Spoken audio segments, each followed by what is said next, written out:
Hello student, मैं योगेश कुमार साहू आप सभी का एकेडमी ऑफ हायर मैथमेटिक्स की इस क्लास में स्वागत करता हूं। प्यारे विद्यार्थियों, आज के इस क्लास में हम लोग फिर से लॉजिकल कनेक्टिव्स के बारे में पढ़ने वाले हैं। लॉजिकल कनेक्टिव्स क्या हमने पहले पढ़ा था, वो 5 प्रकार के थे। हमने थोड़ा सा रिवीजन कराया है। स्टूडेंट जब नए आते हैं थोड़ा सा हम बात करते रहते हैं उनके साथ। तो आप जानते हो सिंपल स्टेटमेंट होता है या फिर प्रोपोजिशन होता है, फिर क्या होता है कंपाउंड। और कंपाउंड बनाने के लिए जो भी आप नियम धर्म या ऑपरेशन, इसको क्या कहते हैं बेटा? लॉजिकल ऑपरेशंस भी कहते हैं। कितने होते हैं? 5 में से क्या? Disjunction, conjunction, negation, conditional, bye conditional. इसको एक बार जरूर देखना है ना। इनका एक ही वीडियो है, एक ही वीडियो में समझ आ जाएगा, एक ही बार में। बाकी तो प्रैक्टिस है बेटा। फिर उसके बाद और टोटोलॉजी पढ़ाए हैं, कंट्राडिक्शन पढ़ाए हैं, वो अलग चीज़ है, इसी से जुड़ा हुआ है। तो सारे विद्यार्थी जो है, मान लो डायरेक्टली यहाँ से कोई देखता है हमें, तो वो जो है पुराने क्लास को अच्छे से कवर कर ले। हमें आज के क्लास में क्या देखना था, जो है एडिशनल कुछ और कनेक्टिव्स है, हम डायरेक्टली इस्तेमाल कर सकते हैं बहुत सारे जगहों पर, इसलिए हम इस कनेक्टिव्स को हम बना रहे हैं। हालांकि अगर ये नाम नहीं होते तो भी यहाँ पर हमने समझाया है, जब भी क्या जो और वाला है, और का मतलब क्या? डिसजंक्शन को और कहते हैं, हमने पहले दिन समझाया था। डिसजंक्शन क्या बोलते हैं? और को हम अगर क्या कर दे, पलट दे पूरा बने हुए टेबल को, किसमें? नॉट में। तो जो बनेगा वो पूरे एक ही लॉजिकल कनेक्टिव्स में मर्ज कर दें तो क्या बन जाता है? नॉर। तो हमने यहाँ समझाने का प्रयास किया है कि नॉर का मतलब क्या होता है। नॉर दो चीज लिखे हैं, एक तो नेंड और नॉर। तो हम पहले नॉर को समझा रहे हैं। तो नॉर में इधर प्लस का मतलब भैया यहाँ पर ऑपरेशन नहीं है, सामने में पहले नॉट और क्या? और।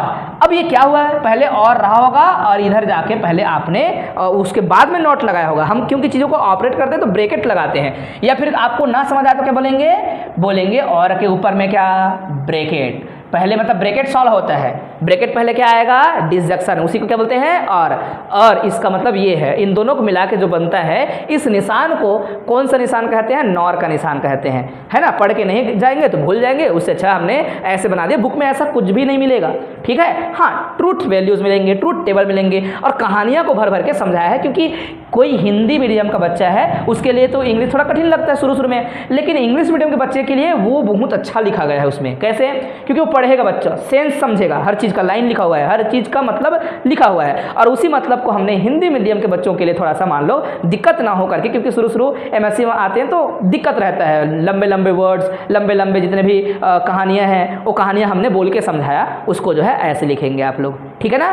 वही बातें बताई गई है। अब लिखने का तरीका हमने पहले स्पष्ट किया था कि हमेशा जब भी कोई ट्रूथ वैल्यूज बताना हो या फिर किसी को डिफाइन करना हो, तो कनेक्टिव्स को डिफाइन करने का यही तरीका है, सबसे सिंपल, यादगार रहेगा।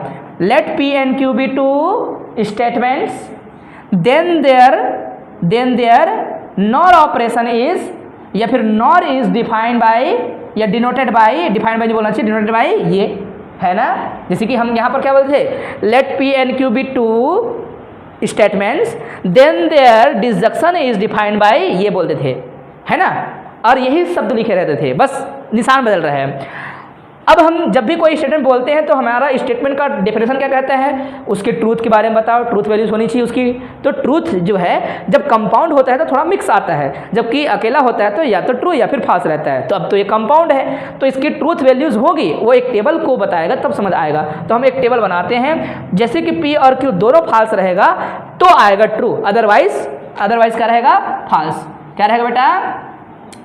अदरवाइज फॉल्स लिखेंगे, सही है कि नहीं? Otherwise false. अब ऐसे रट्टा नहीं मार रहे हैं, उसको समझाना है।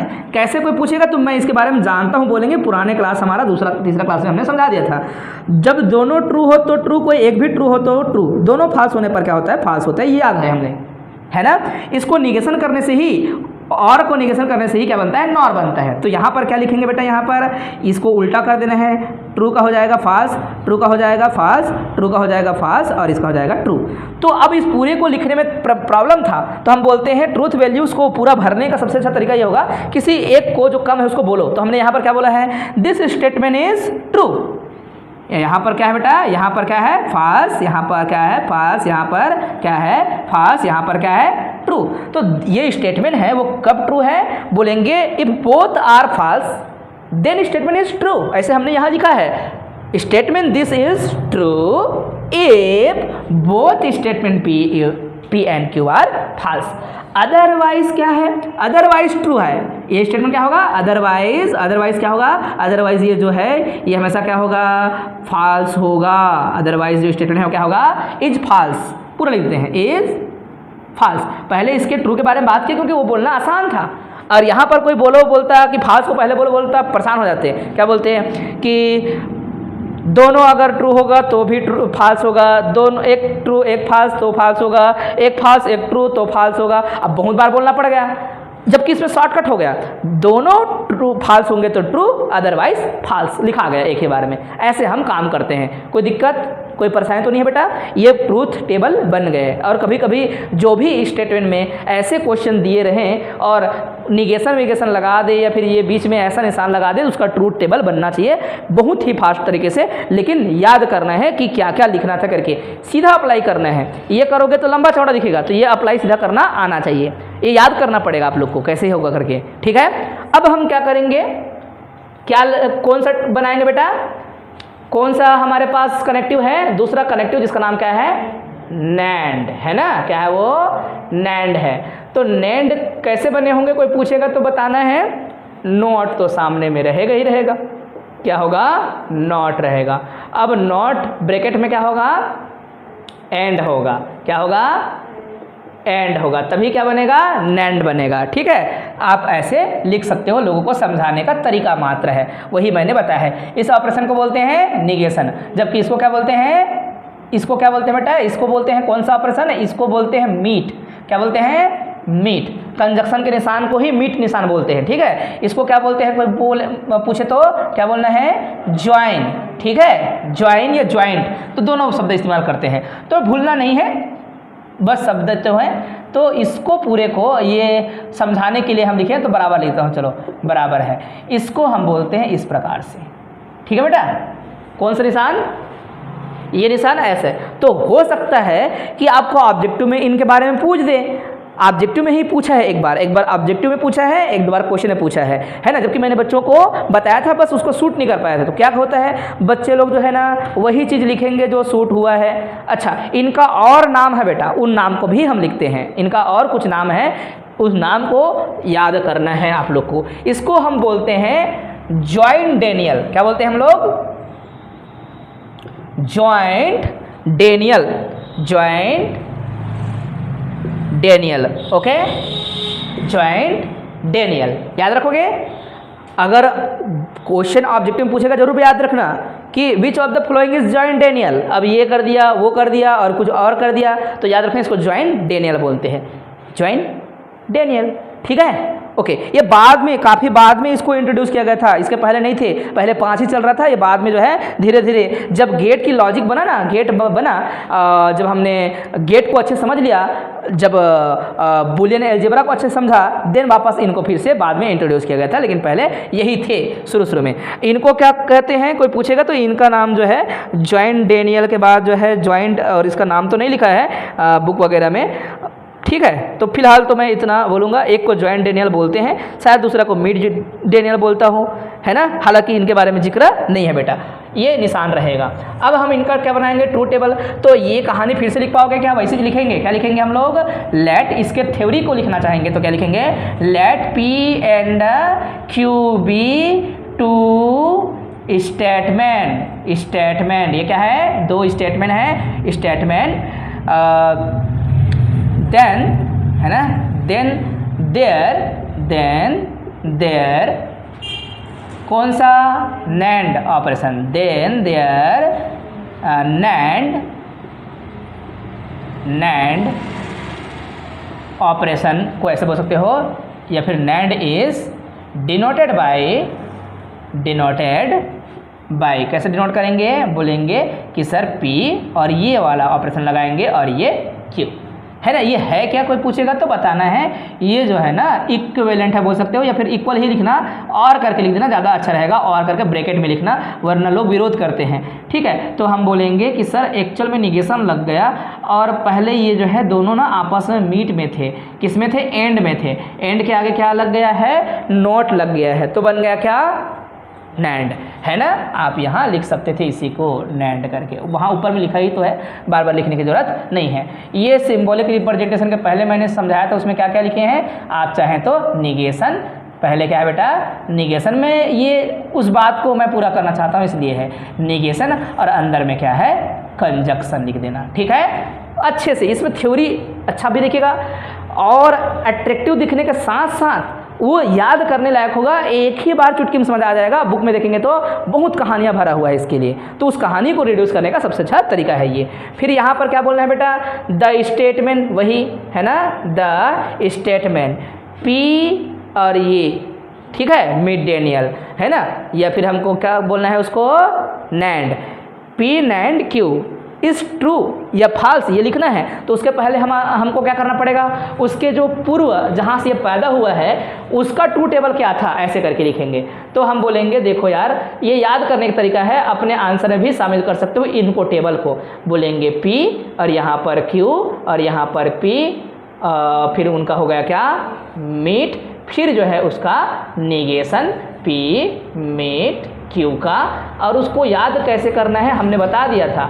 इसका मतलब होता है भैया एक सीरीज में आप ये निशान बना के चलो और इसमें जो है आप याद रखो, फ्यूचर में पढ़ना ही पढ़ना है। अगर एक बटन क्या होगा बंद होगा तो करंट नहीं बहेगा, ठीक है। एक को आर्थिंग एक को फेस मान के चलना है मान लो, तो इधर नहीं आएगा आपका बल्ब नहीं जलेगा। और इस सीरीज का मतलब होता है डॉट और इसका मतलब होता है इस प्रकार से दोनों, जबकि ज्वाइन का मतलब होता है दोनों इस प्रकार से क्या होते हैं पैरेलल में होते हैं। हालांकि हम पुराने का बोल रहा हूँ, बहुत पहले की बात कर रहे हैं, फ्यूचर की बात कर रहे हैं, फ्यूचर में पढ़ने वाले हैं, ऐसे ही बोल रहा हूँ। यहाँ पर ट्रू ट्रू फॉल्स फॉल्स, यहाँ ट्रू और फॉल्स, यहाँ ट्रू और फॉल्स, ठीक है।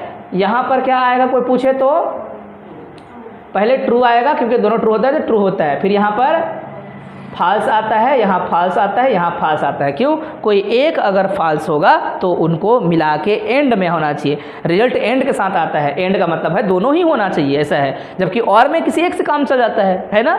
तो यहाँ पर अब इसको उल्टा कर दो, यहाँ पर फॉल्स होगा, यहाँ ट्रू होंगे, यहाँ ट्रू होगा, यहाँ पर भी ट्रू होगा। अब कोई पूछेगा अब लिखने का तरीका कैसा होना चाहिए सर, जैसे कि आपने बोला है द स्टेटमेंट दिस इज, है ना ट्रू, क्योंकि ट्रू एक बार था तो एक बार लिख के अदरवाइज लिखते बन रहा था, हम फॉल्स को लिख देते हैं और इसको क्या करेंगे बात को कवर कर सकते हैं, है ना। तो हम बोलेंगे इज ट्रू की फॉल्स बोलेंगे, फॉल्स फॉल्स। ये फॉल्स एक बार आया इसलिए लिखना आसान है। Is false if only P both P and Q are false, sorry are true. अगर ये ट्रू है तो क्या बनता है फॉल्स बनता है। एक बार एक टेबल बना के ये लिख लेना बेटा पी और यहाँ पर ये मिड डेनियल, यहाँ पर इसी बात को लिखना था, ये एफ है इसी के इक्वल में है, ये टी है, ये टी है, ये टी है। एक अलग टेबल में लिख लेकिन अच्छा दिखाने के लिए, ठीक है ना। तो बात समझ आ रहा है ना ये पक्का। और अदरवाइज क्या लिखेंगे यहाँ पर, फिर ये आप फॉल्स को बता पा रहे हो, अदरवाइज कोई भी कॉम्बिनेशन इधर रहे, अदरवाइज क्या लिखेंगे आप लोग, otherwise false, sorry otherwise true. हमने क्या लिखा है the statement is false if both P and Q are true. अलग टेबल बनाते, मैं बार बार इसलिए बोलता रहता हूँ अलग टेबल बनाओ करके, चलो अलग टेबल बना के हम बोलते हैं, यहाँ पढ़ेंगे, यहाँ सीख रहे थे, यहाँ इस टेबल को हम लिख रहे हैं। तो P और इस Q का हम क्या कर रहे हैं मिड डेनियल। और यहाँ पर क्या है ट्रू था, फॉल्स था, यहाँ ट्रू था, यहाँ फॉल्स था, यहाँ ट्रू था, यहाँ फॉल्स था। तो यहाँ जो आंसर आया इन्हीं के कारण से लिखे थे, इसी को हम छाप रहे हैं ऊपर में थ्योरी के रूप में। तो हम बोल रहे थे if both statement P and Q are true then this is false, otherwise जो भी कॉम्बिनेशन होगा अदरवाइज ट्रू लिखा जाएगा। लिख पाओगे ना, हाँ भाई लिख लेना, ये हो गया। और ये ट्रू लिखने के बाद लिख देना यहाँ पर एक साथ लिखना, लेकिन मैं टेबल बना चुका था इसलिए वो नहीं कर रहा हूँ। अदरवाइज ट्रू पक्का देखना है, उसी को लिखना है, इसका जस्ट अपोजिट लिखना है और क्या उल्टा से लिखना है उसका। जहाँ जहाँ ट्रू लिखा है वहाँ फॉल्स लिखना है, जहाँ फॉल्स लिखा है वहाँ ट्रू लिख देना है, बस। पक्का बेटा, कोई दिक्कत नहीं, कोई परेशानी नहीं होना चाहिए। तो ये दो हमारे पास क्या है ऑपरेशन थे, इन दो ऑपरेशन को अच्छे से याद कर लोगे। एक नया ऑपरेशन और है, उसको भी अपन कवर करते हैं। ये 3 नए ऑपरेशन हो जाएंगे, जिसका नाम है बेटा XOR। क्या? XOR। अब ये XOR क्या है इसको हम समझते हैं, नया चीज़ होगा। तो वो सब चीज़ आपने समझ लिया है। तीसरा भी हम एक बार इंट्रोड्यूस कर लेते हैं ताकि आपको कोई दिक्कत ना हो। हम इसके थ्योरी को भी साथ ही साथ कवर करेंगे, अच्छे समझना। ये एक्चुअल में जो हमारे पास ये बाई कंडीशनल होता है ना, बाई कंडीशनल को हम क्या करते हैं, उसको हम चेंज कर देते हैं नॉर में, तो क्या बन जाता है? XOR बन जाता है। ठीक है, मिटाओ। हाँ, फोटो खींच लो अच्छे से। कौन सा ऑपरेशन? XOR। तो देखिएगा ये हम कवर कर लिए थे, इन दोनों के बारे में जानकारी था। निगेशन का भी जानकारी है। निगेशन मैं इसको रिवीजन कर रहा हूँ। निगेशन क्यों? क्योंकि कोई बच्चा यहीं से पढ़ना चालू करे तो ये P का निगेशन कोई कहे तो आप बोलेंगे सर ये ट्रू होगा तो ये फाल्स बन जाएगा, अगर P फाल्स बोलेगा ये ट्रू हो जाएगा, इसी को निगेशन बोलते हैं। इसका भी टेबल बन गया, सबका टेबल बन गया, मान के चलना अलग अलग अलग अलग। तो कंडीशनल का हमें याद रखना है, बाई कंडीशनल का याद रखना है। कंडीशनल का क्यों याद रखना है? बस रिविजन करना है। हमें अभी ज़रूरत जो है एक तीसरा ऑपरेशन की है, उसको हम लोग क्या बोलते हैं? XOR। तो ये जो XOR है वो क्या है, उसके पहले हमें कंडीशनल और बाई कंडीशनल को समझना होगा। तो मैं यहाँ नीचे में लिखता हूँ। ठीक है, कंडीशनल मतलब क्या? P और ये Q दो हैं, और ऑपरेशन में कैसे लिखते हैं? ऐसे निशान लिखते हैं। ठीक है, एक कंडीशनल है, ये हमेशा ट्रू ट्रू और फाल्स फाल्स बोलते हो। ठीक है, यहाँ पर ट्रू, यहाँ पर फाल्स, यहाँ पर ट्रू, यहाँ फाल्स, ये रटा गया अब। ठीक है, इसमें कोई परेशानी नहीं है। यहाँ आकर जब भरना है तो हम क्या करते हैं जी, जब दोनों ट्रू हैं तो ट्रू होगा, इधर से ट्रू इधर से फाल्स तब फाल्स होगा, अदरवाइज भी ट्रू होता है। अब बोलेंगे ये क्या बात है? तो याद रखना है आपको, ये हमने थ्योरी में अच्छा समझाया है। इधर से ट्रू इधर से फाल्स तब फाल्स। क्या बोला? इधर से ट्रू और इधर से फाल्स, तो हमेशा क्या लिखेंगे? फाल्स। मतलब इधर से ट्रू खोजने का प्रयास करना है, ट्रू से फाल्स जाना है तो हमेशा फाल्स लिखा जाएगा, और बाकी जो भी कॉम्बिनेशन होगा हर बार ट्रू लिख देना है। डरोगे नहीं, फिर भूलोगे नहीं। कहीं और बड़ा सा किचड़ पिचड़ बना हुआ है, बड़ा सा टेबल, तो हमेशा ट्रू से फाल्स की ओर देखना है। अगर ट्रू सामने मिल जाए इधर, फिर क्या मिल जाए? फाल्स मिल जाए, तो बगल में फाल्स लिख देंगे, और बाकी ऐसा कॉम्बिनेशन जहाँ नहीं बनते सब जगह ट्रू ट्रू डाल दो। ठीक है, जबकि बाई कंडीशन में क्या होता है, कोई पूछेगा तो लिखना है यहाँ पर P और ये Q, और यहाँ पर P, और दोनों के बीच में क्या है? बाई कंडीशनल है। ठीक है, यदि और केवल यदि कहते हैं, इसको यदि कहते हैं। ठीक है, यहाँ ट्रू होगा, यहाँ ट्रू होगा, यहाँ फाल्स होगा, यहाँ फाल्स होगा, यहाँ पर ट्रू, यहाँ पर फाल्स, यहाँ पर ट्रू, यहाँ पर फाल्स। ठीक है, अब ये जो है दोनों ट्रू होगा तो भी ट्रू, और दोनों फाल्स होगा तो भी ट्रू, और बीच में अदरवाइज फाल्स। इसी को याद रखना बेटा आप। ठीक है, दोनों ट्रू होगा तो भी ट्रू, दोनों फाल्स होगा तो भी ट्रू, अदरवाइज बीच का फाल्स। भूलने से बचने का सबसे अच्छा तरीका क्या होगा? ऊपर में ट्रू ट्रू, बीच में फाल्स। ज्वाइन वाला में क्या होता है, कोई पूछेगा तो ऊपर में 3 ट्रू 1 फाल्स, और बीट वाला में क्या होगा बोलेगा तो ऊपर में 1 ट्रू नीचे 3 फाल्स। बस यही बात याद रखना है। भूल गए तब की बात है, ऐसा भूलना नहीं है। लेकिन अब हम आपको तीसरा ऑपरेशन बताते हैं जिसका नाम क्या है? XOR। और XOR को कैसे लिखते हैं वो भी हम समझाएंगे। बेटा ठीक।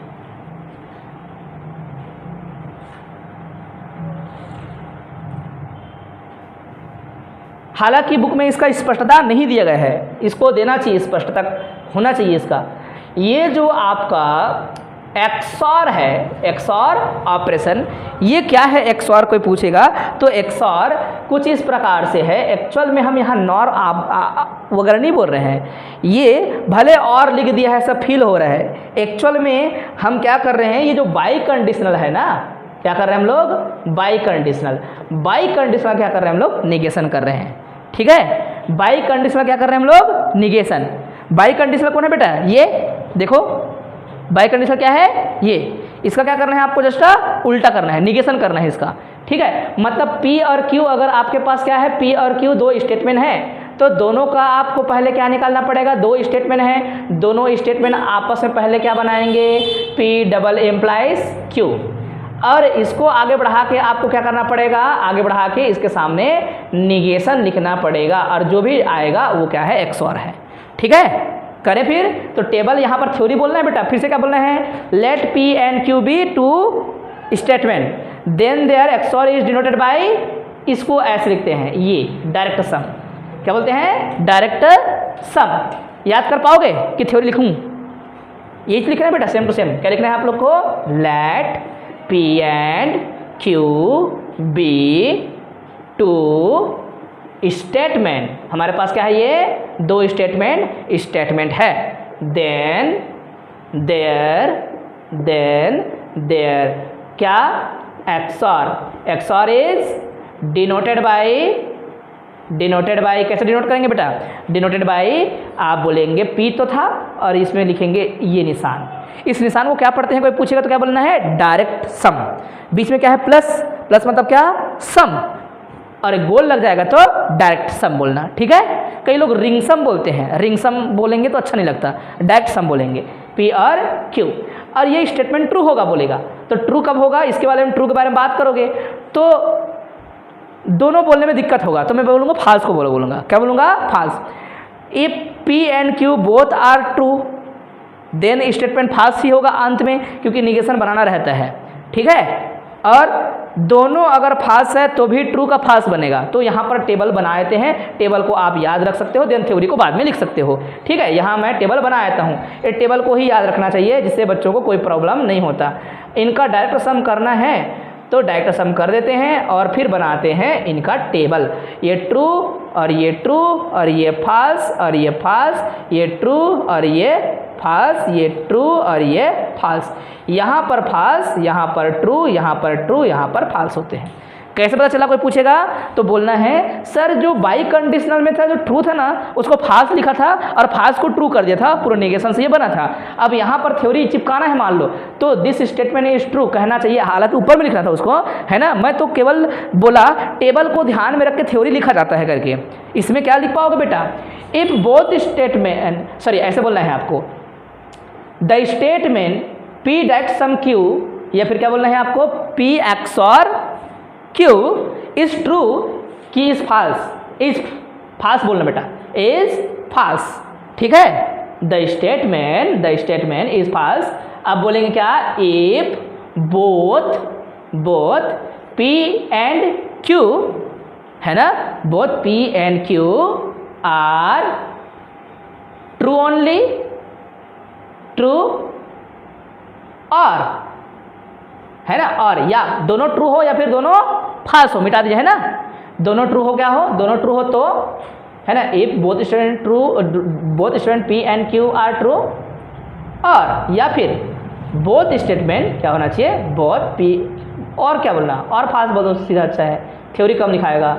या दोनों ट्रू हो या दोनों फॉल्स हो, तभी क्या लिखा जाएगा? पूरा फॉल्स। दोनों ट्रू है तो फॉल्स, दोनों फॉल्स है तो भी फॉल्स, अदरवाइज ट्रू बोलना है। ठीक है बेटा? अदरवाइज। ये बुक की भाषा नहीं है, समझ पा रहे हो? बुक की भाषा नहीं है, और हमने जो शुरू में लिखाया था वो बुक का मिक्स भाषा है। और इसमें क्या कर दिया है? बच्चों को समझाने के चक्कर में थ्योरी लिखे गए, फिर थ्योरी भूल गए बच्चे। और वही बात हम यहाँ बोल रहे थे, दो टेबल में यही बात कर रहे थे कि पहले इनका बाई कंडीशन होता है, उसका निगेशन लगाते हैं, फिर आता है टेबल। अब उस बात को पूरा लिखेगा कहानी की तरह तो फिर बच्चा कन्फ्यूज हो जाएगा, इसलिए हम कभी भी कन्फ्यूजन से बचने का सबसे अच्छा तरीका ये अपनाएंगे। ठीक है? पेपर में ऐसे बनाओगे 100% बेटा। और लेकिन आज तक ये नहीं आया है, फिर भी मैं बोलता रहता हूँ, आ गया तो हमारे हर विद्यार्थी को पता होना चाहिए कैसे लिखना है करके। समझा पा रहा हूँ मैं? पक्का? हाँ। नहीं आएगा बेटा बिल्कुल बोलना है कि नहीं सर बोर हो गए, नहीं समझ आ रहा है, दोबारा बोलो, ऐसे करके। तो हम दोबारा बताएंगे, तिबारा बताएंगे और कोशिश करेंगे कि आपको समझ आए, किसी भी हाल में समझ आया करके। अब हमारा जो नेक्स्ट क्लास है वो बहुत इंपॉर्टेंट है, उसमें हम बात को यहाँ पर कवर करेंगे। इतना आपका हो चुका है ना, फोटो खींच के रखे हैं, मैं मान के चलता हूँ। मैं इधर लिखता हूँ आर्गूमेंट। ठीक है? क्या पढ़ेंगे बेटा हम लोग? आर्गूमेंट। और आप लोग आर्गूमेंट के बारे में क्या जानते हैं ये बताना, देन हम लोग उसके संबंध में बातें लिखेंगे, समझाएंगे, कई तरीके से कवर करने का प्रयास करेंगे। मिटाऊं? ठीक। ये सब जो है लॉजिकल स्टेटमेंट हमारे दैनिक जीवन से संबंधित है। अभी आर्गूमेंट शब्द जो आ रहा है आपने जरूर अपने जीवन में सुना होगा ये आर्गूमेंट के बारे में। लोग जो है आर्गूमेंट करते हैं, है ना, बात कहते हैं, अपने बात को रखते हैं।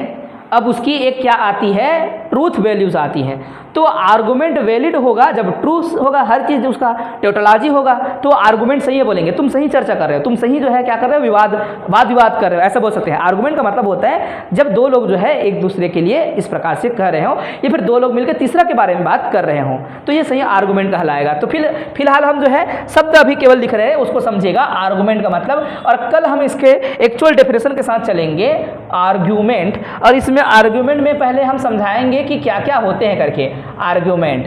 अब आर्ग्यूमेंट में मैं एक इसका डेफिनेशन बताने से पहले मैं क्या करूंगा, छोटा सा कहानी बताऊंगा, उसको समझने का प्रयास करना। जैसे कि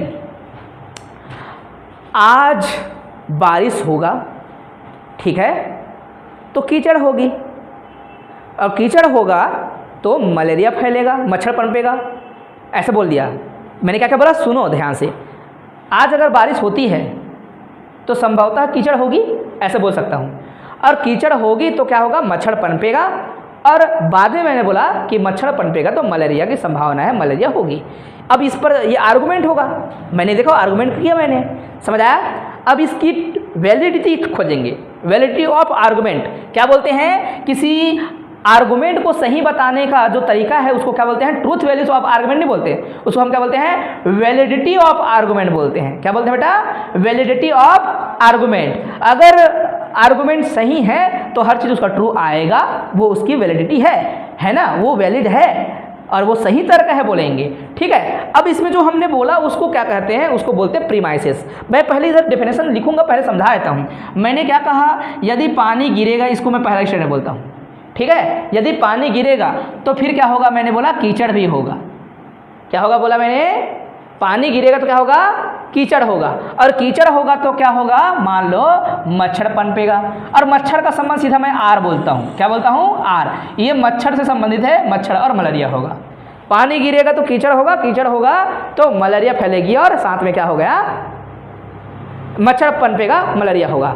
तो देखो ये जो लिखने का तरीका है, ऊपर में जो बोलते हैं उसको बोलते हैं प्रीमाइसेस, और नीचे वाले बोलते हैं कंक्लूजन। मैं फिर से बोल रहा हूँ, इसमें दो भाग हैं। मान लो आपको ऑब्जेक्टिव पूछेगा, अभी हमने डेफिनेशन लिखा क्या, नहीं, हमेशा मैं क्या करता हूँ बच्चों के साथ चर्चा के बाद मैं लिखता हूँ, तो उसको अच्छे से याद हो जाता है, ठीक है। फिर से हम बोल रहे हैं, ये ऊपर के जो चीज़ें हैं उसको हम क्या बोलते हैं, कोई पूछेगा तो क्या बोलना है आपको, प्रीमाइसेस, है ना। ये जो है प्री, ये जो है इसका स्पेलिंग वही है कि देख लेता हूँ प्रीमाइसेस के बारे में, बिल्कुल वही प्रीमाइसेस। ये प्रीमाइसेस दो है, तो एक है तो प्रीमाइस, ये जो है बहुत सा है तो प्रीमाइसेस, ठीक है। और इसको क्या बोलते हैं, कोई पूछेगा तो ये जो लास्ट अब लिखते हैं उसको हम लोग बोलते हैं कंक्लूजन, ठीक है बेटा, ठीक है। कंक्लूजन है ये, कंक्लूजन मतलब पहले जो दो चीज़ मिलके एक डिसाइड करते हैं वो कंक्लूजन कहलाता है। कंक्लूजन जब सही हो जाए, है ना, तो ये जो पूरा आर्गुमेंट है वो क्या है, वैलिड आर्गुमेंट है बोलते हैं।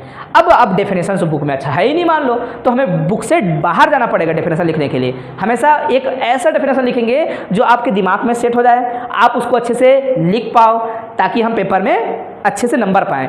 जब भी आप डेफिनेशन आर्गुमेंट का लिखेंगे, इसके नीचे ये कहानी बनाएंगे हम लोग, और ये साथ में लिखेंगे, ठीक है। तो डेफिनेशन लिखना स्टार्ट करें आप, ठीक। तो ये हम जो है अभी चर्चा कर रहे थे हमारे बच्चों के साथ, और अच्छा खासा बात किए, लेकिन हम जब शूट करते हैं तो कई बार जो है कोशिश करते हैं बच्चों को शॉर्टकट तरीके से बातों को याद करवा दे करके, और वही कर रहे हैं हम लोग। और एक एग्जाम्पल भी कल लिखेंगे, दोबारा लिखा जाएगा, ठीक।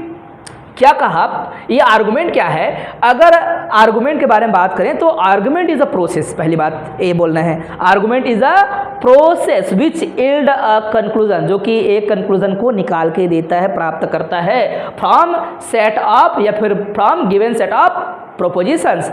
इसको क्या बोलते हैं, ये इसी को बोलते हैं प्रीमाइसेस। जो सेट ऑफ प्रोपोजिशंस है उसको बोलते हैं प्रीमाइसेस कहते हैं, तो ब्रैकेट में लिख देना, ठीक है। सेट ऑफ प्रोपोजिशन से क्या करता है जी, कंक्लूजन को यील्ड करता है। इसी प्रोसेस को कहते हैं क्या, आर्गुमेंट। और वही हम थ्योरी बता रहे थे। थ्योरी क्या बताया मैंने, एक बार बोला पानी गिरेगा तो कीचड़ होगा, और कीचड़ होगा तो बीमारी फैलेगी। पानी गिरेगा एक आर्गुमेंट के लिए प्रीमाइसेस हो गया, कीचड़ होगा क्या होगा दूसरा, और दोनों को मिला के जो है कंक्लूजन आर मिलेगा तो बीमारी होगा वाला। ये कंक्लूजन है और ये दोनों क्या है, प्रीमाइसेस है, ये कंक्लूजन है, ठीक है ना। वो अंतिम परिणाम होता है। तो इसको हम मैथमेटिकली बात को रखने के लिए ऐसे लिखते हैं, सजाते हैं। ये तो हो गया फॉर्मल डेफिनेशंस, और ये है उसको और बढ़ा चढ़ा के बताने के तरीके, क्योंकि ये क्वेश्चन केवल 2 नंबर में नहीं आता, 4 में आता है, तो एक पेज अच्छे से लिखना है। तो ये आप बताएंगे जैसे कि P1, P2, P3, Pn something जो भी है वो प्रोपोजिशंस है या प्रीमाइसेस है। तो आर्गुमेंट क्या करेगा, कंक्लूजन Q को या फिर R को जो भी बोलना है उसको किस प्रकार से एल्ड करेगा, ये कुछ इस प्रकार से डिनोट करते हैं। पूरा एक स्टेटमेंट है, एक प्रकार का लॉजिक है ना। तो इस लॉजिक को ऐसा बहुत सारे कॉमा लिखते हैं, इस कॉमा का मतलब भी समझाएंगे। अभी तो फिलहाल ऐसे लिखना है और ये किधर जाते हैं, Q की ओर जाते हैं और ये निशान ऐसे लिखना है आप लोग को, ठीक है। अच्छा, या फिर क्या लिखते हैं, इसी को लिखने का तरीका क्या होता है, कोई पूछेगा P Q R जो भी है प्रीमाइसेस है और ये जो है सब मिलके क्या करेंगे, Q को जनरेट करेंगे जो कि कंक्लूजन को बताएगा। तो ये इतना आप जो है पूरा अपने कॉपी में स्थान दे सकते हैं। विथ कल हम एग्जाम्पल बताएंगे और उसको हम प्रूव करेंगे कि वैलिड आर्गूमेंट क्या है, इनवैलिड आर्गूमेंट क्या है, ये हम बताएंगे। वैलिड और इनवैलिड आर्गूमेंट किसे कहते हैं ये बताएंगे, ठीक है बच्चों। कोई दिक्कत तो नहीं, किसी को कोई प्रॉब्लम नहीं होना चाहिए, ठीक है। तो आज के क्लास में बस इतना ही, दोबारा कल पढ़ के आएंगे और अच्छे से समझेंगे।